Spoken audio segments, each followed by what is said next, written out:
ಒಂದು ಕಮ್ಯುನಿಟಿಗೆ ನಾವು ಅಥವಾ ಒಂದು ವರ್ಗಕ್ಕೆ ಅಂತ ಸಿನಿಮಾ ಮಾಡಿಲ್ಲ. ಅಂದರೆ ಒಬ್ಬರು ನೋವು ಹೇಳಿದ್ದೀವಿ ಅಷ್ಟೇ. ಅವರು ಬರಬೇಕು, ಎಲ್ಲ ಜನಾಂಗದವರು ಬರಬೇಕು, ಎಲ್ಲರೂ ಒಗ್ಗಟ್ಟಾಗಿ ಸಿನಿಮಾ ನೋಡ್ಬೇಕು. ಅಂದರೆ ಯಾಕೆ ಹಿಂಗಾಯಿತು 80ಸಲ್ಲಿ 70ಸಲ್ಲಿ, ಅದಕ್ಕೆ ಏನು ಕಾರಣ ಇದು, ಇವತ್ತು ನಡೀತಾ ಇದೆ, ಅದು ಏನಾದರೂ ನಡೀತಾ ಇದೆ ನಮ್ಮ ಮಧ್ಯೆ, ಆ ಥರದ್ದು ಇದೆಯಾ? ಆ್ಯಕ್ಚುಲಿ ಇದೆ. ನೀವು ಅಬ್ಸರ್ವ್ ಮಾಡಿದ್ರೆ ಇವತ್ತೆಲ್ಲ ನಾವು ಕೊಡೋ ಕೂತಿದ್ದ ಲಕ್ಷಾಂತರ ರೂಪಾಯಿ ದುಡ್ಡು ಮಾಡ್ತಾ ಇದ್ದಾರೆ. ಒಂದು ವಿಗ್ಗೆ ನಾನೇ ಸಿನಿಮಾಗೆ ಹಾಕ್ಬೇಕಾದ ಒಂದು ವಿಗ್ ತರಿಸ್ಕೊಂಡ್ರೆ 1.5 ಲಕ್ಷ 2 ಲಕ್ಷ ಕೊಡ್ತೀವಿ. ಇದು ದೊಡ್ಡ ಬಿಸ್ನೆಸ್, ಇದು ಸಿಕ್ಕಾಪಟ್ಟೆ ದೊಡ್ಡ ಬಿಸ್ನೆಸ್ ಇದು. ಈ ಥರದ ಮಾಫಿಯಾ ಬೇರೆ ಬೇರೆ ಬಿಸ್ನೆಸ್ಗಳಲ್ಲೂ ಇದೆ. ಅದ್ರ ವಿರುದ್ಧ ಹೋರಾಡ್ತಾ ಇರೋದು. ಅಂದರೆ ನಮ್ಮ ಸಮಾಜ ಯಾಕೆ ಸ್ವಾಸ್ಥ್ಯ ಹೇಗೆ ಕಾಪಾಡ್ಕೋಬೇಕು, ನಾವು ಹೇಗೆ ಚೆನ್ನಾಗಿರ್ಬೇಕು, ನಮ್ಮ ಕುಟುಂಬ ಹೇಗಿರಬೇಕು, ನಮ್ಮ ಊರು ಹೇಗಿರಬೇಕು, ನಮ್ಮ ಮನೆಯವರು ಹೇಗಿರಬೇಕು, ಅದಕ್ಕೋಸ್ಕರ ಅಶೋಕ ಫೈಟ್ ಮಾಡ್ತಿದ್ದಾರೆ. ಎಲ್ಲ ವರ್ಗದವರು ಬಂದು ನೋಡ್ಬೇಕು ಸಿನಿಮಾ, ಅದು ನನ್ನ ಆಸೆ. ಆ್ಯಂಡ್ ಇವತ್ತು ಸಿಕ್ಕಿರೋ ಒಂದು ಪ್ರತಿಕ್ರಿಯೆ ಏನಿವತ್ತು, ಅದೇ ನಾನು ಹೇಳಿದ್ನಲ್ಲ, 580 ಸೀಟ್ ಇತ್ತು, ಜಾಗ ಇಲ್ಲದೇ ಕೂತ್ಕೊಂಡು ಜನ ನಿಂತ್ಕೊಂಡು ನೋಡಿದ್ರು. ಅವ್ರು ಥ್ಯಾಂಕ್ಸ್ ಹೇಳ್ಬೇಕು ನಾನು ಪರ್ಸ್ನಲಿ. ಸಾರಿ, ಅಂದರೆ ಏನಂದ್ರೆ ನಾವು ಎಕ್ಸ್ಪೆಕ್ಟ್ ಮಾಡಿರಲಿಲ್ಲ ಇಷ್ಟು ಜನ ಬರ್ತಾರೆ ಅಂತ. ನಿಮ್ಮೆಲ್ಲರಿಗೂ ಇನ್ಕನ್ವೀನ್ಸ್ ಆಗಿದೆ, ಸಾರಿ. ಬಿಕಾಸ್ ನಾವು ಮ್ಯಾನೇಜ್ ಮಾಡೋಕ್ಕಾಗಲ್ಲ, ನಾವು ಎಕ್ಸ್ಪೆಕ್ಟೇಷನ್ ಮೀರಿ ಜನ ಬಂದುಬಿಟ್ರು, ಹಾಗಾಗಿ ಮ್ಯಾನೇಜ್ ಮಾಡೋಕ್ಕಾಗಲಿಲ್ಲ. Really sorry. ಆ್ಯಂಡ್ ಎಲ್ಲ ಗೆಳೆಯರಿಗೆ, ನನ್ನ ಮೀಡಿಯಾದ ಎಲ್ಲ ರಿಪೋರ್ಟರ್ಗಳಿಗೆ ಭಾಳ ಪೇಷನ್ಸಿಂದ ಎಲ್ಲವನ್ನು ಹ್ಯಾಂಡಲ್ ಮಾಡಿಕೊಂಡು ಇಲ್ಲಿವರೆಗೂ ತಗೊಂಬಂದಿದ್ದೀರಾ. ಆ್ಯಂಡ್ ಸಿನಿಮಾದ ಪ್ರತಿಯೊಂದು ಹಂತದಲ್ಲೂ ನೀವಿದ್ದೀರಾ. ಬರೀ ಸಿನಿಮಾ ರಿಲೀಸ್ ಅಲ್ಲಲ್ಲ ಅಥವಾ ಇವತ್ತಲ್ಲ, ಎಲ್ಲ ಹಂತದಲ್ಲೂ ನೀವಿದ್ದೀರಾ. ಅದು ಭಾಳ ಮುಖ್ಯ ಆಗುತ್ತೆ. ಹೌದು. ನಾಳೆ ಆಂಧ್ರದಲ್ಲಿ ಸುಮಾರು 150ಕ್ಕಿಂತ 200ಕ್ಕೂ ಥಿಯೇಟ್ರಲ್ಲಿ ನಾಳೆ ಬಿಡುಗಡೆ ಆಗ್ತಾ ಇದೆ.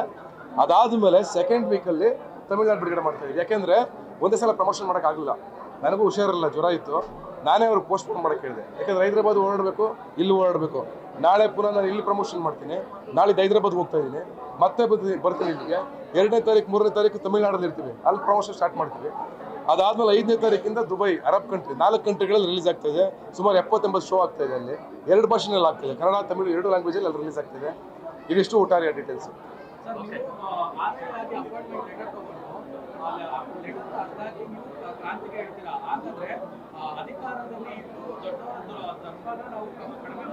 ಅಲ್ಲ, ಆವತ್ತಿನ ಸಮಸ್ಯೆ ಹಂಗಿತ್ತು, ಅವತ್ತಿನ ಕಾಲಘಟ್ಟ ಹಂಗಿತ್ತು, ಅವತ್ತಿನ ಸಿಚುವೇಶನ್ ಹಂಗಿತ್ತು. ಅವತ್ತು ಎಲ್ಲರ ಜೀವಗಳಿಗೂ ಸಮಸ್ಯೆ ಇದ್ದಾಗ ಅಶೋಕ ಎಂಟ್ರಿ ಕೊಡಲೇಬೇಕಾಗುತ್ತೆ. ಹಾಗಾಗಿ ಅವ್ನು ಎಂಟ್ರಿ ಕೊಟ್ಟಿದ್ದಾನೆ ಅಷ್ಟೇ.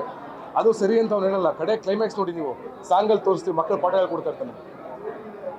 ಅಂದರೆ ಮಕ್ಕಳು ಪಾಠ ಹೇಳ್ಕೊಡ್ತಿರ್ತಾನೆ, ಅವ್ನ ಜೀವನನೇ ಬದಲಾಯಿಸ್ಕೊಂಡಿರ್ತಾರೆ. ಆ್ಯಕ್ಚುಲಿ ನಾವು ಹೇಳ್ಬಾರ್ದೆಲ್ಲ ಹೇಳ್ಬಿಡ್ತಿದ್ದೀನಿ, ಸಾರಿ. ಬಟ್ ಹಾಕ್ಬಿಡಿ, ನಾನು ಕ್ಲೈಮ್ಯಾಕ್ಸ್ ಹೇಳ್ತಿಲ್ಲ. ಬಟ್ ಅದೇ ರೆವಲ್ಯೂಷನ್. ಅಂದರೆ ಎಷ್ಟೋ ಜನ ರಕ್ತ ಕೊಟ್ಟಿದ್ದಾರೆ, ಎಷ್ಟೋ ಜನ ಜೀವನ ಕೊಟ್ಟಿದ್ದಾರೆ ಸ್ವಾತಂತ್ರ್ಯಕ್ಕೋಸ್ಕರ, ಮನೆಗಳಿಗೋಸ್ಕರ, ಸಮುದಾಯಗಳಿಗೋಸ್ಕರ. ಅವರೆಲ್ಲರ ಪ್ರತೀಕ ಅಶೋಕ ಅಂತ ಹೇಳ್ಬೋದು. 100% ಇರುತ್ತೆ. ಇವತ್ತು ಇದೆ, ಯಾಕಿಲ್ಲ? ಇವತ್ತು ಎಷ್ಟೋ ಜನ ಅಧಿಕಾರಿಗಳು ಸುಸೈಡ್ ಮಾಡ್ಕೊಂಡಿದ್ದಾರೆ, ತುಂಬ ಲಾಟ ಮಾಡ್ತಾರೆ. ಸಿಕ್ಕಾಪಟ್ಟೆ. ನಿಮಗೆ ಎಷ್ಟು ನಿಮ್ಗೆ ಗೊತ್ತಲ್ವ ಸತ್ಯ ಏನಂತ? ಅದೇ ಥರ ಸತ್ಯನೇ ಹೇಳಿದೀವಿ ಅಷ್ಟೇ. ನಿಮ್ಮೂರಿನಿಂದ ವಿಶ್ವ ಮಟ್ಟದವರೆಗೆ ರಾಜಕೀಯ, ಸಿನಿಮಾ, ಸ್ಪೋರ್ಟ್ಸ್ ಯಾವ ಸುದ್ದಿಯೂ ಮಿಸ್ ಆಗಲ್ಲ. ಬರೀ ಸುದ್ದಿಯಷ್ಟೇ ಅಲ್ಲ, ಜೊತೆಯಲ್ಲೇ ಇರುತ್ತೆ ವಿಶ್ಲೇಷಣೆ.